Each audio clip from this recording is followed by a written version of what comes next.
लेकिन एक मोबाइल जो है वो पकड़वा देता है मिहिर शाह को, क्योंकि उस मोबाइल के जरिए उसकी जो लोकेशन है उसका पता चल जाता है। अब हम उस रात की आपको ये तस्वीर दिखा रहे हैं। ये तस्वीर देखिए, ये उस वक्त की तस्वीर है जब बार से निकल रहा है अपने दोस्तों के साथ मिहिर के साथ उसके दोस्त यहां पर नजर आ रहे हैं, आप इस वक्त यहां पर देख सकते हैं। उस वक्त जो जानकारी मिलती है कि उस वक्त उसका जो ड्राइवर है वो यहां से गाड़ी लेकर गया था, लेकिन बीच में ही फिर उसके बाद वो अपने ड्राइवर को कहता है कि वो गाड़ी चलाएगा, फिर वो उतरकर उस सीट पर आ जाता है। लेकिन जैसे ये हादसा होता है उसके बाद वो बांद्रा में ही अपनी गाड़ी छोड़कर चला जाता है। ये उस रात का सीसीटीवी फुटेज हम आपको यहां पर दिखा रहे हैं, जहां पर आप देख सकते हैं कि मिहिर और उसके जो कुछ दोस्त हैं वो भी साथ में उसके निकल रहे हैं। तो ये तस्वीरें उस रात की है 6 जुलाई की, और उसके ठीक अगले दिन अहले सुबह 5:30 बजे का वक्त, 5:25 और 30 का वो वक्त था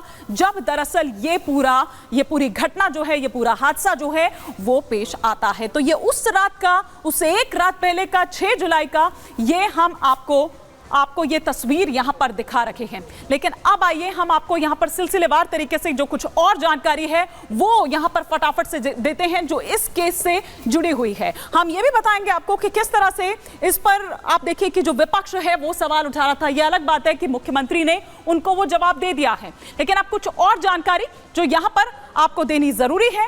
एक एक कर वो तमाम जानकारियां जो इस वक्त आपके टेलीविजन स्क्रीन पर यहां पर आ रही है कि मिहिर शाह की जो BMW कार है वो उसके बाद जब्त कर ली गई थी। BMW के इंश्योरेंस की समय सीमा जो है वो भी खत्म हो चुकी थी। जांच में BMW से सबूत मिटाने की बात भी सामने आई थी। अब किसने ये सबूत मिटाए? अगर मिहिर शाह वहां पर उस वक्त नहीं था तो BMW कार पर शिवसेना पार्टी का स्टिकर लगा हुआ था, जिससे ये पता चला कि ये शिवसेना जो शिंदे गुट वाली है उनका ये बेटा है, राजेश शाह का ये बेटा है। स्टिकर को खरोच कर हटाने की कोशिश भी की गई थी ताकि जो पहचान है वो उजागर ना हो पाए।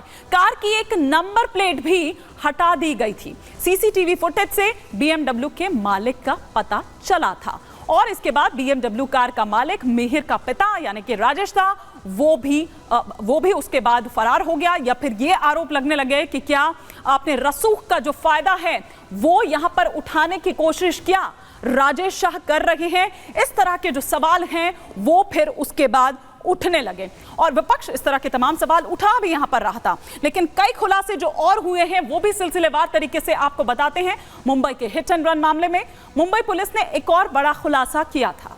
मिहिर शाह के ड्राइवर राजेंद्र को लेकर यह खुलासा था। ड्राइवर राजेंद्र पहले मिहिर की बगल में बैठा हुआ था।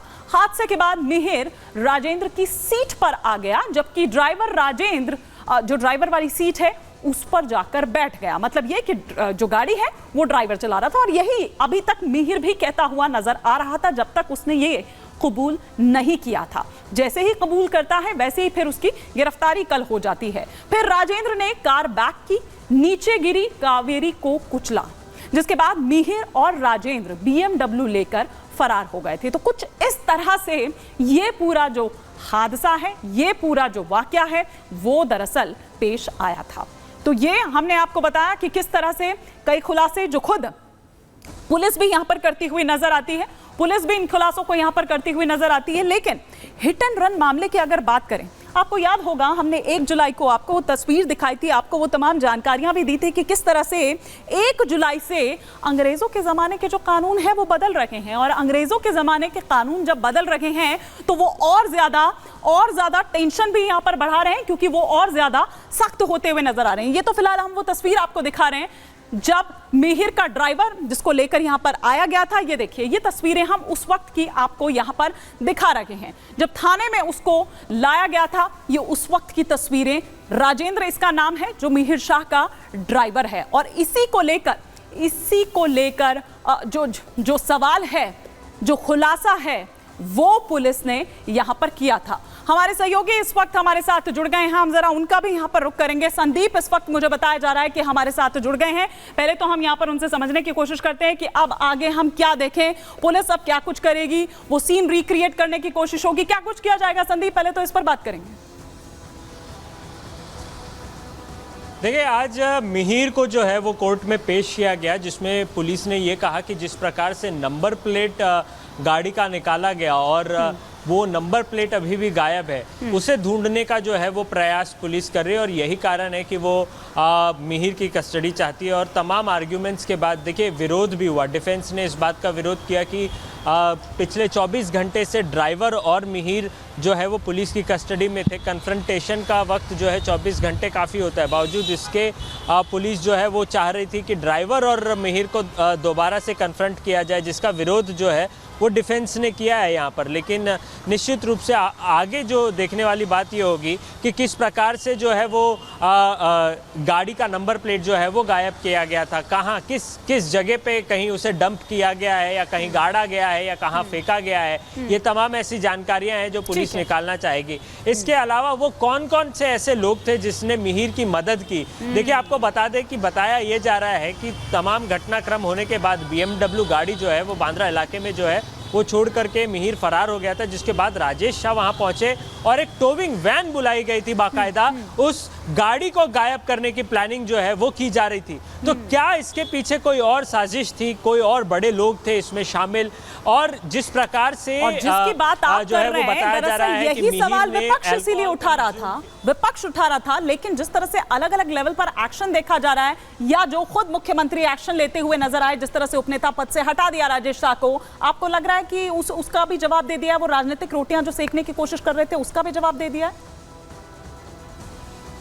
देखिए, आपको बता दें कि जब से घटना घटी है, एकनाथ शिंदे विपक्ष के निशाने पर थे और जिस प्रकार का घटनाक्रम भी रहा, जैसे ही एक्सीडेंट होता है मिहिर शाह जो मुख्य आरोपी है वो फरार हो जाता है, पिता उसका जो है वो एकनाथ शिंदे गुट का नेता निकल जाता है, ऐसे स्थिति में BMW गाड़ी भी आ जाती है। तो कहीं ना कहीं तमाम क्रिटिसिज्म के बीच, और वो इलाका कौन सा आपको बता दे, इलाका है आदित्य ठाकरे का कॉन्स्टिट्यूएंसी। आपको बता दें आदित्य ठाकरे वर्ली इलाके से चुन करके आते हैं, पहले दिन से ही वो बहुत अग्रेसिव रहे हैं इस इलाके और इस घटना को लेकर के। तो कहीं ना कहीं विपक्ष के पास तो मौका निश्चित रूप से था।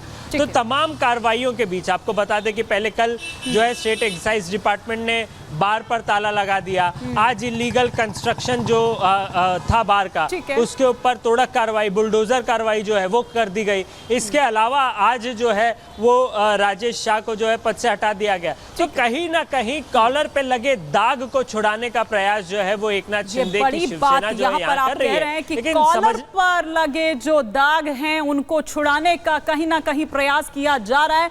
बहुत शुक्रिया संदीप इस तमाम जानकारी के लिए आपका, हमारे सहयोगी संदीप जो इस बाबत हमें महत्वपूर्ण यहां पर जानकारी दे रहे थे। लेकिन एक जानकारी और जो महत्वपूर्ण हम यहां पर आपको देना चाह रहे हैं और वो है हिट एंड रन कानून से जुड़े हुए जो तमाम बातें हैं उसको कितना और सख्त कर दिया गया है और अब क्या कहता है जो नया कानून है। नया अगर हम हिट एंड रन कानून की बात करें तो वो क्या कहता है, पहले से ज्यादा और सख्त हो गया है हिट एंड रन कानून। 1 जुलाई 2024 यानी कि इसी महीने अगर मैं बात करूं, आज 10 जुलाई है, आज से ठीक 9 दिन पहले जो नए नियम से रईसजादे क्या अब काबू में आएंगे, क्योंकि ये नया कानून अलग है, सख्त है, सजा के डर से सेफ ड्राइविंग भी बढ़ेगी ये माना जा रहा है। इससे हिट एंड रन के मामले इससे कम हो सकते हैं ये भी माना जा रहा है। ऐसे हादसों में मौत का आंकड़ा कम होगा, घायल को आरोपी अस्पताल ले जाएंगे, ये नहीं कि उसको वहीं तड़पता छोड़ जाएं, जिससे घायल की जान भी बच सकेगी। कानून के बनने से पीड़ितों को भी न्याय मिलेगा, इसीलिए ये और ज्यादा सख्त कर दिए गए हैं। 10 साल की सजा इसमें प्लस जो जुर्माना है वो भी भरना पड़ेगा। तो ये हम यहां पर आपको दिखा रहे हैं, लेकिन इससे जुड़ी जो तमाम जानकारियां हैं वो तो हम आपको दे रहे हैं।